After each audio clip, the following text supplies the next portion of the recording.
Oi gente, tudo bom com vocês? Meu nome é Larissa, esse é o podcast Filme da Semana. E estamos de volta depois de um curto hiato aí, uma semaninha que eu fiquei off, porque eu tava fazendo uma mudança, eu mudei de residência, não moro mais em apartamento. Agora eu sou uma orgulhosa membro do grupo das pessoas que moram em casa e tem quintal pra lavar. Não tô super feliz com esse prospecto, mas eu tenho espaço. Vocês não conseguem ver que eu tô num lugar diferente, porque esse episódio é apenas em áudio, do jeito que Deus criou o podcast pra ser apenas em áudio, né? Mas enfim, quem sabe em algum momento, quando eu tiver com um pouco mais de tempo, porque assim, o grosso da mudança já foi feito, mas tem coisas pra resolver, o apartamento precisa entregar, tem caixas pra serem desovadas, assim, a internet tá instalada, o escritório tá montado. É a vida que segue. Meus livros, eles estão todos já limpos nas estantes, nos lugares deles. Agora, as panelas, meu Marinex, eu vou pegando das caixas conforme vou precisando. E tudo é uma questão de prioridades na vida, né? Então, por causa disso, outubro foi um mês um pouco caótico com filmes, né? Eu não assisti tantas coisas.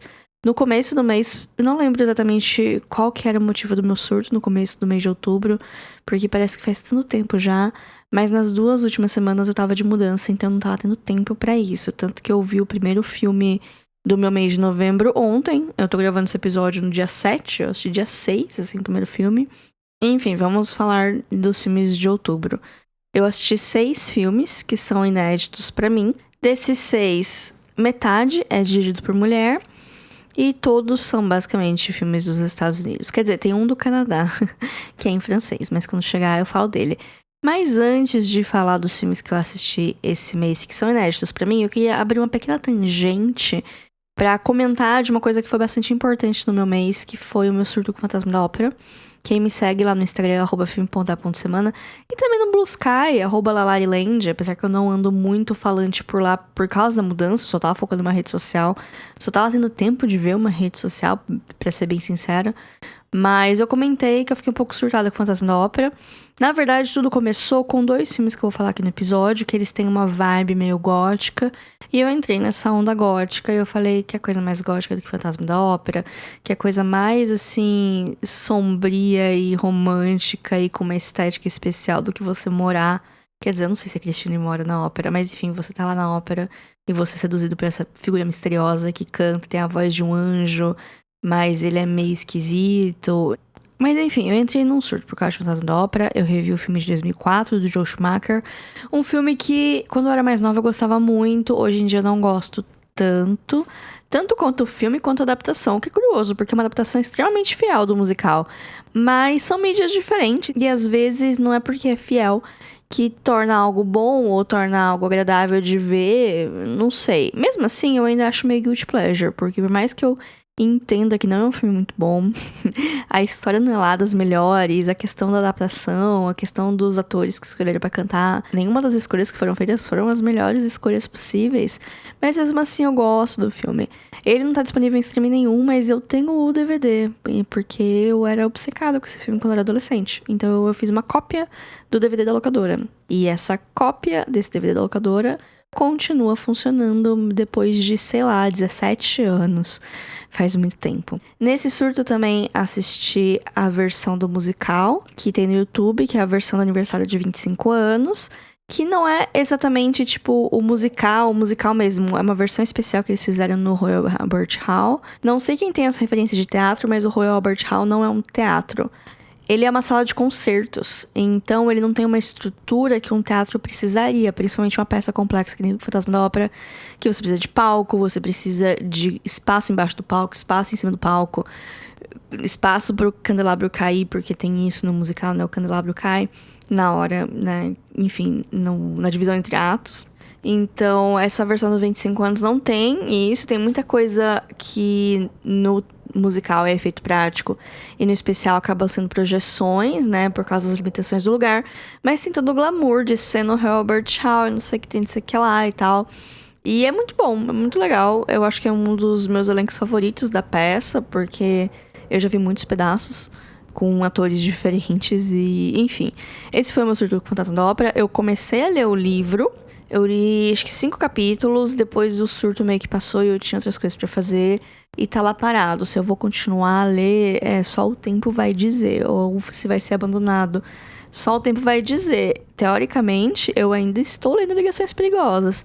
Vocês lembram de quando eu tava falando que eu comecei a ler? Foi mais de um ano atrás. Mas eu não dei o braço a torcer.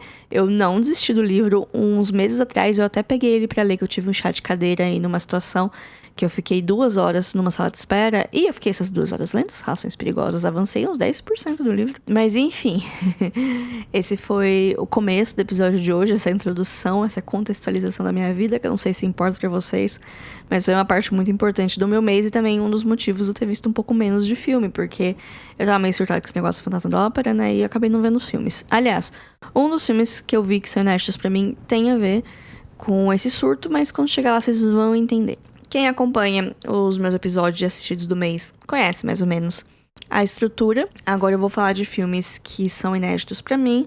Não são necessariamente lançamentos, são filmes que eu assisti no mês de outubro e que eu nunca tinha visto antes.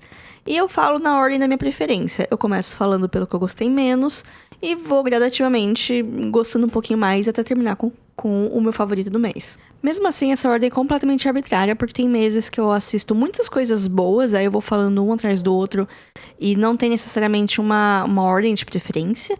Enquanto tem filmes que eu vi filmes mais ou menos. O mês de outubro eu vi pouco, mas eu acho que eu escolhi bem. Porque dos 6 filmes, teve um, assim, que é favorito do ano, com certeza, tá no top 10. Tem 2 que eu gostei muito, muito, muito. Aí tem um outro que eu achei legal, gostei também. E tem 2, assim, que eu queria ter gostado mais. Mas um eu gostei mais do que do outro. Enfim, tenham isso em mente. Espero que não se importem com os cachorros latindo no fundo. Agora eu moro numa casa, né?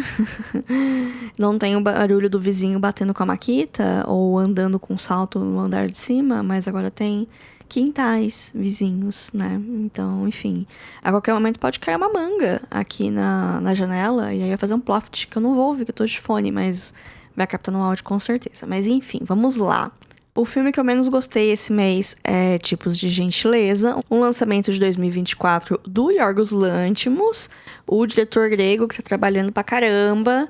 É o segundo filme que ele lança em 2024, aqui no Brasil, né? Porque Pobres Criaturas chegou no Brasil oficialmente em 2024, apesar de ter sido um lançamento do ano passado lá na gringa, mas ele já fez esse filme, já lançou, já chegou em Cannes, com uma recepção meio esquisita. Não foi uma recepção muito calorosa. Eu lembro quando saiu o trailer, eu tava com expectativa. Tava uns posters esquisitos, mas eu tava com expectativa, porque eu gosto da esquisitice do Yorgos. Mas aqui não rolou pra mim. Tipos de Gentileza é um filme antológico, daqueles que são vários curtas, que eles geralmente têm uma relação temática, mas não tem relação entre si. Aqui são 3 curtas de uns 40 minutos cada um deles, o último é um pouquinho mais comprido, mas totaliza quase 3 horas de filme. Então, assim, é uma jornada, e principalmente quando você não vê uma reação muito positiva da galera. Tanto que eu tava ansiosa pra ir no cinema ver, só que aí eu vi a recepção e eu fiquei meio, poxa, não sei se tô afim. Aí também chegou aqui, acho que chegou aqui em Bauru, mas ficou uma semana só, num horário esquisito, e eu tava meio sem grana. Eu falei, quer saber, vou passar. Não tô tão desesperado pra ver. E chegou faz pouco tempo no Disney Plus. Aí eu tava de bobeira no feriado, falei, vamos lá, né? Vamos ver qual é desse filme. O Yorgos é daqueles diretores que tá tendo a patotinha dele. Ele arrastou a Emma Stone para o terceiro projeto deles junto, né? Eles já fizeram Pobres Criaturas e também antes disso teve A Favorita, que eu acho que é um dos meus filmes favoritos dele. Eu gosto muito da Favorita. E eu amei Pobres Criaturas, foi um dos meus favoritos desse ano. Mas Tipos de Gentileza não rolou pra mim. Eu acho a premissa dos curtas muito interessantes. Mas o jeito que foi executado, a atuação que ele buscou, assim, uma coisa meio mecânica, uma coisa que lembra um pouco os filmes do Wes Anderson, sabe? Daquela coisa meio mecânica, meio cética, meio apática, que às vezes funciona, mas aqui eu acho que no primeiro curta funcionou. Eu achei interessante a ideia, eu tava até falando, não tá tão ruim assim, gente. Mas depois, nossa, o segundo curta, eu acho que tem a ideia que eu achei mais legal e a execução que eu achei pior de todas, assim, que é sobre um casal, a mulher, ela é pesquisadora, ela sai numa expedição pra ver alguma coisa, tá no helicóptero e o helicóptero cai. Todo mundo morre, menos ela e um outro cara, ela fica um tempo de coma até que ela acorda, volta pra casa, é um milagre, tá todo mundo feliz, só que o marido dela tem certeza que ela não é ela. Que aconteceu alguma coisa ali que aquela mulher que tá na casa dele não é ela. Então ele fica muito noiado. E isso eu acho interessantíssimo, mas o jeito que foi conduzido, a relação dos outros personagens em volta da história deles, tudo. Nossa, não, sabe? Eu acho que tem limite. Nojeira tem limite, mas não só isso, sei lá, não gostei. E não recomendo, realmente é um trambolhão de filme esquisitíssimo, não foi muito a minha vibe. Mas se mesmo assim você tá curioso, quer assistir, Tipos de Gentileza, ou como é o título original, Kinds of Kindness, tá disponível no Disney+. O próximo filme é o filme que eu assisti por causa do Surto de Fantasma da Ópera.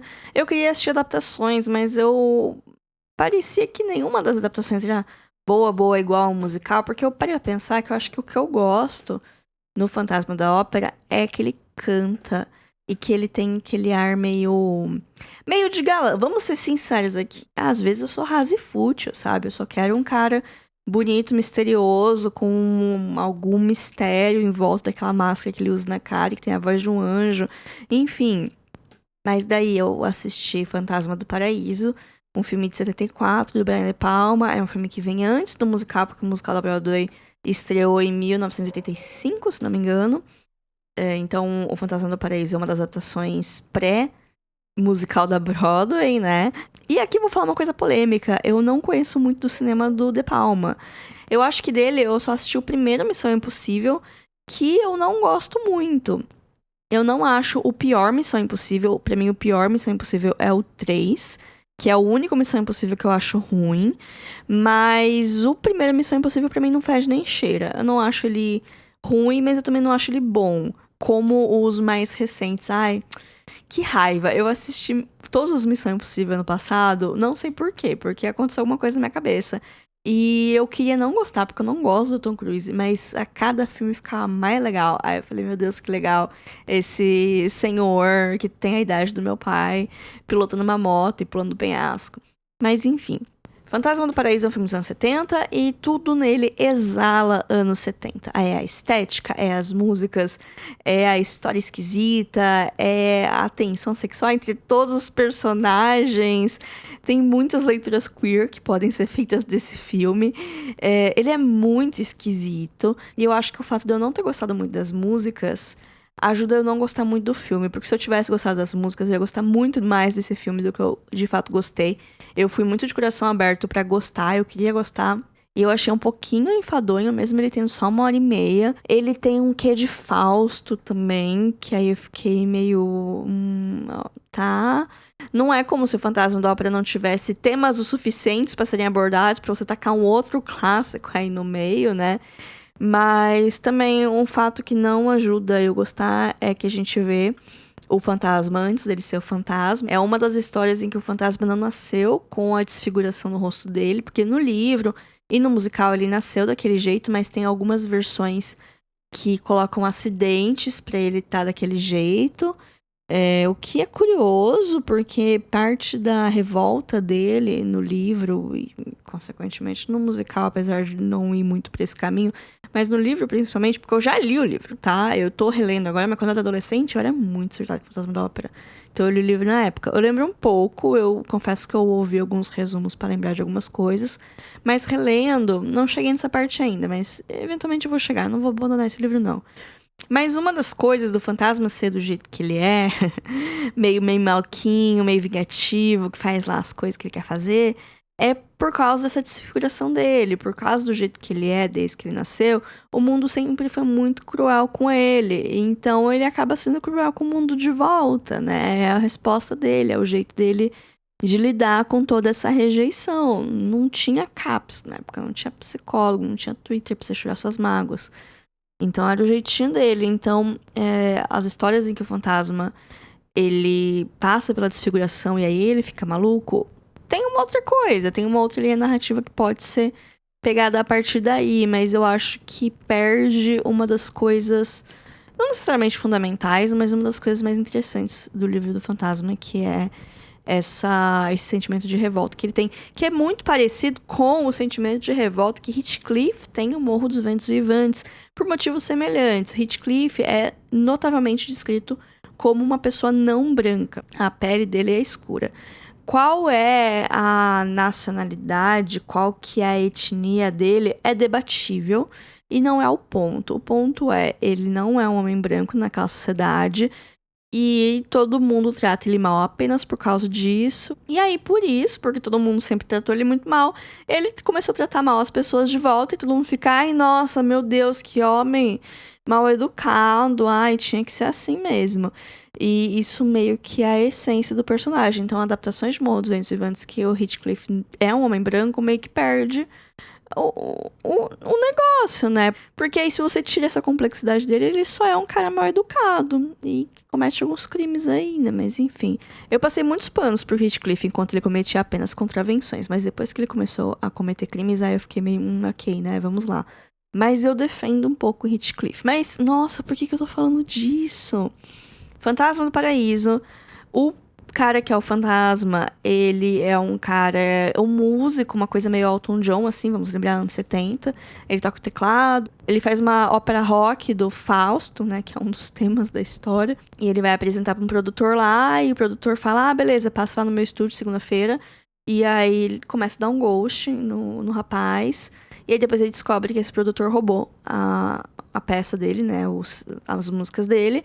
E aí ele fica revoltado, ele tenta invadir o estúdio. E aí ele fica preso numa máquina de prensar discos. E aí o rosto dele fica desfigurado. E aí ele começa a se vestir de maneira esquisita e ficar na casa de shows que esse empresário tem. Uma boate, né? Uma danceteria dos anos 70 e começa a aprontar mil e uma coisas com todo mundo ali. Até que, eventualmente, ele e esse empresário, eles meio que fazem um pacto, porque ele tá obcecado numa moça. Gente, a história do Fantasma da Ópera. É um cara maluco, que tem um motivo pra ser maluco, né? O mundo foi injusto com ele. Que ele mora no porão de uma ópera, né? Que no caso é uma discoteca, mas era uma ópera. E ele ficou obcecado com uma potencial diva do pop da época. Então, é isso, né? Fantasma da Ópera. Mas aqui no Fantasma do Paraíso tem essa junção com o Fausto, tem várias referências ao Fausto, né? E é isso, é uma loucura, gente. Assim, eu recomendo o filme, mas recomendo com ressalvas. Eu queria ter gostado mais. Eu queria ter gostado mais das músicas. Eu queria mais nuances, eu acho, que no personagem do fantasma, talvez. Eu queria, talvez, que ele fosse mais bonito. Aí é debatível, aí entra na parte que eu sou rasa e supérflua, que fiquei mal acostumada, né, com a figura do musical, que é meio que um fantasma galanzão, que não era uma coisa que acontecia nas versões anteriores, né? Mas, enfim, acho que eu já falei demais. Nossa, eu falei demais. Tô vendo agora o tempo que eu tô falando.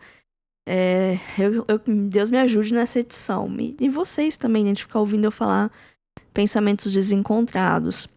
Mas, enfim, Fantasma do Paraíso não tá disponível em nenhum stream, o que é uma pena. Eu tinha um arquivo, não sei se procurar no YouTube acha, talvez em inglês.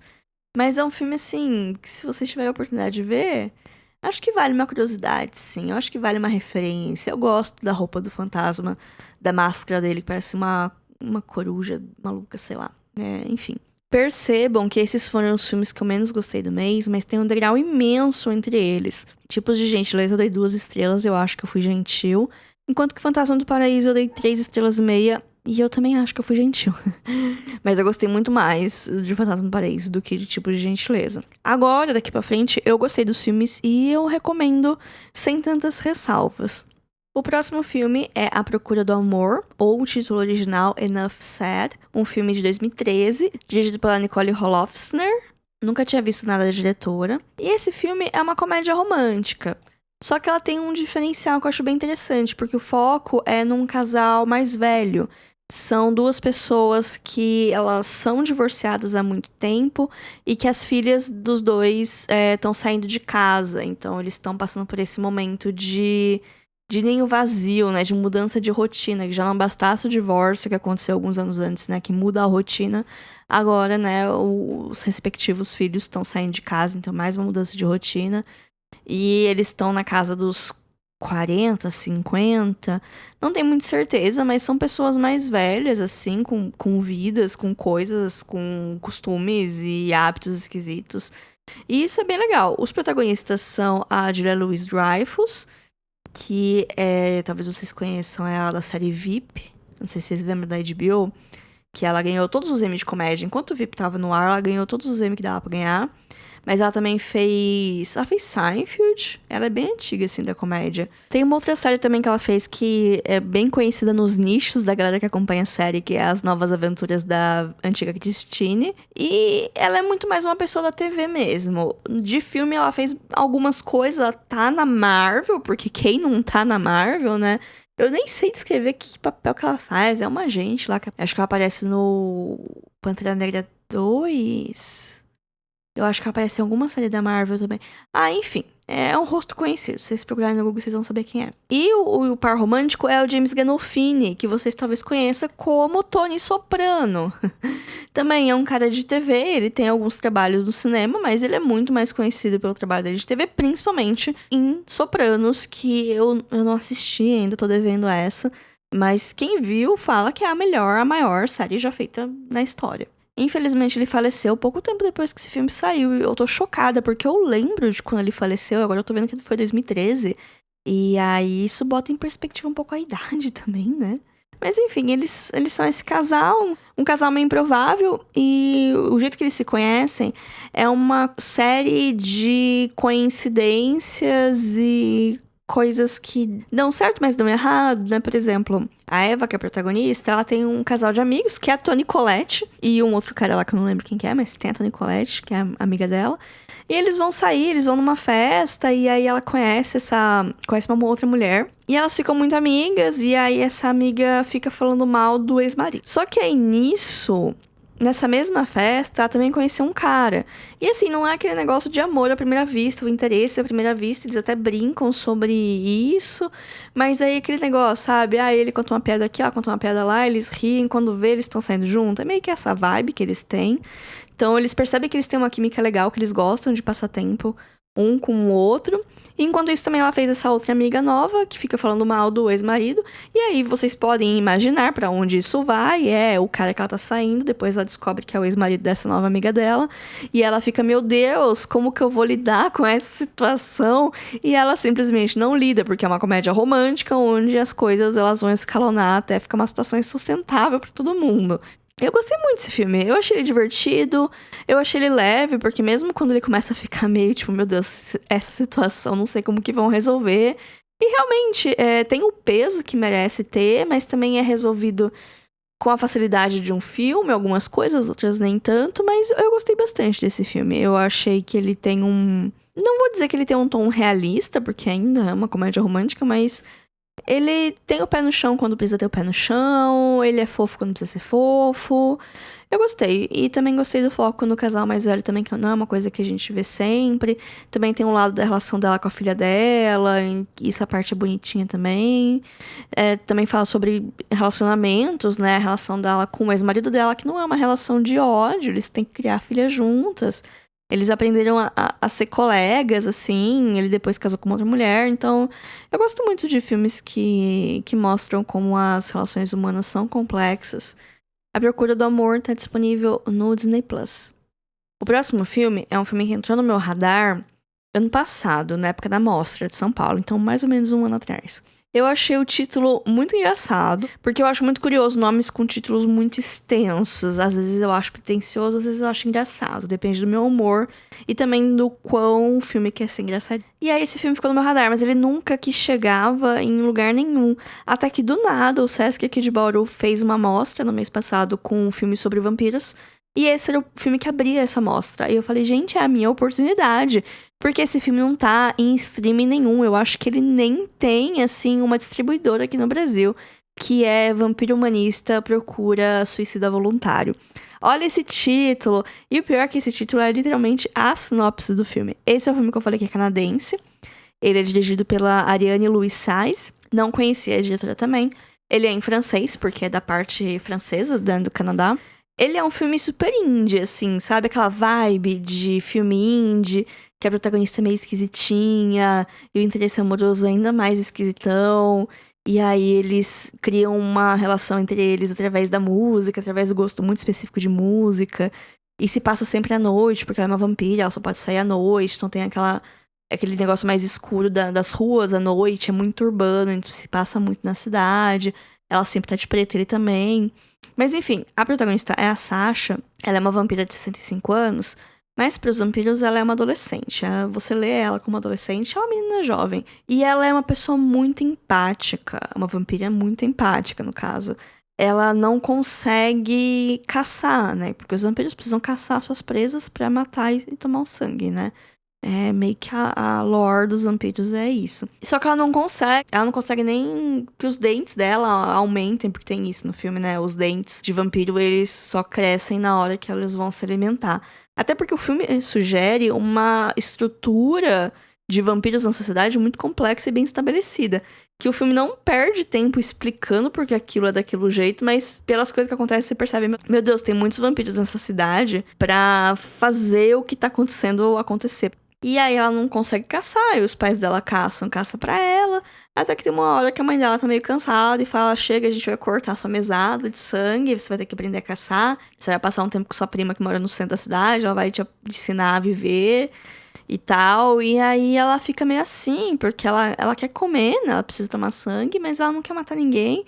E aí, uma coisa leva a outra, isso vai até metade do filme, e ela resolve participar de reuniões de suicidas anônimos em busca de uma pessoa que tá ali na beira, só pra ela, né, se aproveitar depois da oportunidade, já que ela não vai precisar fazer nada. E essa premissa é um absurdo. E o que acontece depois que o filme engrena também, assim, são coisas que eu não conseguia ver pra onde que o filme ia, eu achei isso ótimo. Eu achei esse filme muito legal. Eu adorei a premissa dele. Eu adorei os desdobramentos. Ela acaba conhecendo um rapaz, mais ou menos a idade dela, assim. Idade que aparenta, né? Que ele é um adolescente também. Ela tem 65 anos, ele deve ter o quê? 16, 17, mas na cabecinha os dois têm a mesma idade. E aí ele tá super disposto a morrer por ela, sabe? E aí, quanto mais eles se conhecem, mais disposto ele fica, porque ele começa a ter uma quedinha por ela. É muito fofo, sabe? É muito bonitinho. E, enfim, eu gostei muito desse filme. Eu achei uma graça, eu achei engraçado, tem muitas horas de comédia, assim, que eu realmente achei engraçado. Tem uma trilha sonora bem legal, tem uma estética muito legal. Enfim, recomendo demais. É um filme pra ficar de olho quando aparecer em algum lugar. Quando entrar em algum streaming, eu com certeza vou falar lá no Instagram. Mas às vezes aparece alguma situação aleatória, tipo essa que foi no Sesc, que eu fiquei sabendo um dia antes.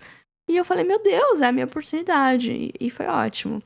Próximo filme, Elisa Frankenstein. É um lançamento desse ano também, que tava no meu radar desde o começo do ano. Eu acho que ele chegou em algum festival lá nos Estados Unidos, que ele entrou no meu radar.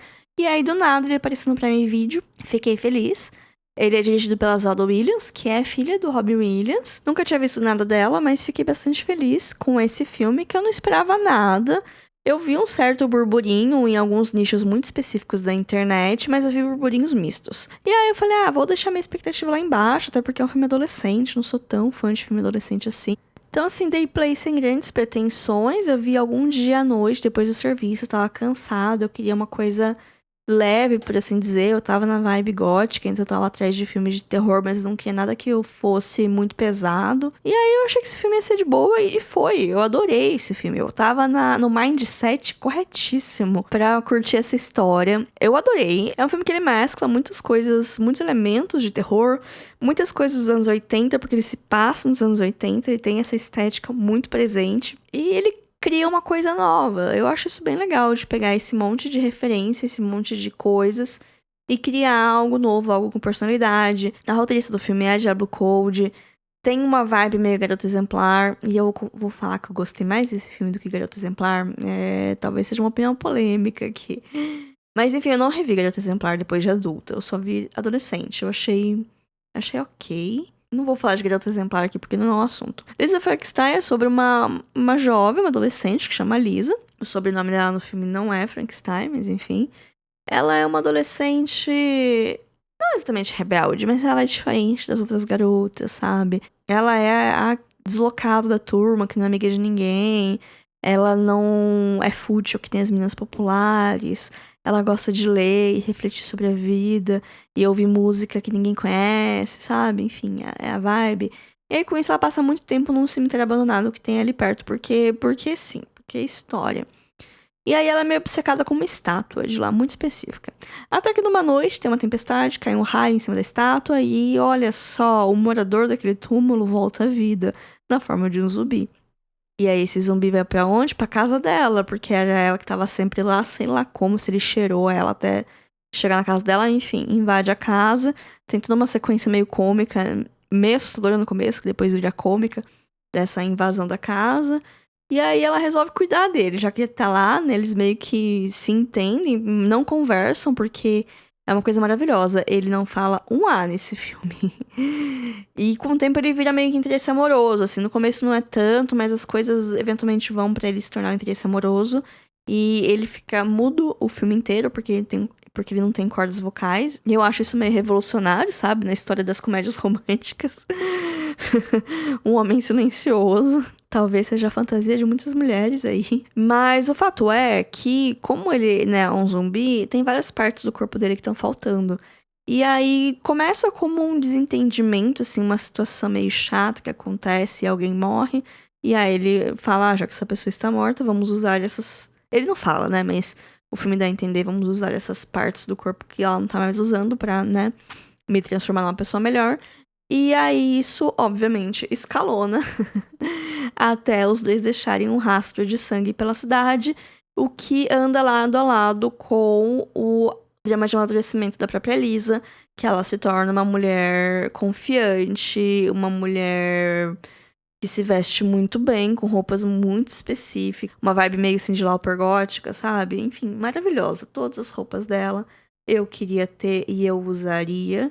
Não necessariamente no Halloween, eu usaria no meu dia a dia aquelas saias de tule enormes. E é maravilhoso, gente. É maravilhoso de um jeito camp, sabe? É um filme bem camp. É um filme pra você não levar a sério, pra você sentar, se divertir, curtir a estética, curtir a vibe. Tem um pouquinho de violência, sim. Tem um pouquinho de sangue, sim. Tem algumas atitudes questionáveis, sim. Tem crimes sendo cometidos, sim. Mas eu passo todos os meus panos para a Lisa. Enfim, Lisa Frankenstein está disponível no Prime Video. E vamos lá para o último filme desse episódio, o meu filme favorito, um filme que entrou pro top 10 do ano, com certeza, e com certeza permanecerá lá, que é Robô Selvagem, um lançamento de 2024, dirigido pelo Chris Sanders, que é diretor de outros filmes que eu gosto muito, tipo Lilo e Stitch e Como Treinar Seu Dragão. Como Treinar Seu Dragão, que pra mim é o melhor filme da DreamWorks. E o Robô Selvagem, ele vem meio que pra disputar esse lugar, assim. Disputar com Como Treinar Seu Dragão e Shrek 2 no top 3, assim, da DreamWorks. Robô Selvagem é uma animação, tá nos cinemas. Eu assisti no cinema, assisti dublado em português.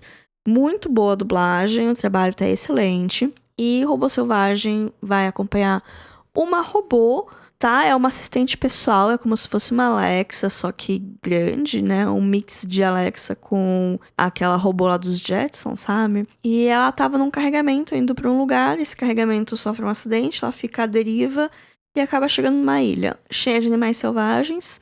E aí ela precisa se adaptar pra sobreviver, até que eventualmente acontece uma situação meio chata, que ela mata uma família de patos e só tem um sobrevivente, que é um ovo. E aí ela resolve cuidar desse ovo e depois cuidar, né, do pato que sai dela. E daí muitas coisas acontecem. Essa história se passa num futuro não muito distante, mas distante o suficiente pra ser um negócio esquisito, uma coisa meio Black Mirror. Mas 90% do filme se passa nessa ilha com os animais e o estranhamento desses animais pra com a robô e da robô entendendo o que é ser mãe. É maravilhoso. E assim, olha que eu não sou a pessoa, assim, que se derrete toda em histórias sobre maternidade. Eu sou um pouco coração gelado, dependendo da história. Mas essa aqui, nossa, é linda demais.